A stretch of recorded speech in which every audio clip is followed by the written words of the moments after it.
পাগল হতে আর বাকি আছে কি আমি হয়েছি পাগল আর হব কি আমার পাগল হতে আর বাকি আছে কি পাগল হতে আর বাকি আছে কি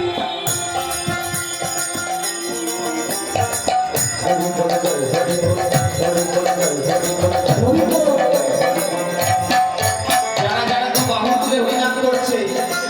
শেষের দিনে আমার বান্ধব তাদেরই পাঠ করবে তারা গোসাই বললেন রোগ নাই ভোগ নাই কারকের ছাড় যে দু বাহু তুলে হরিনাম করবে তার কোমরের ব্যাধি কোনো বিবাদই থাকবে সেইভাবে হরিনাম করতে হবে।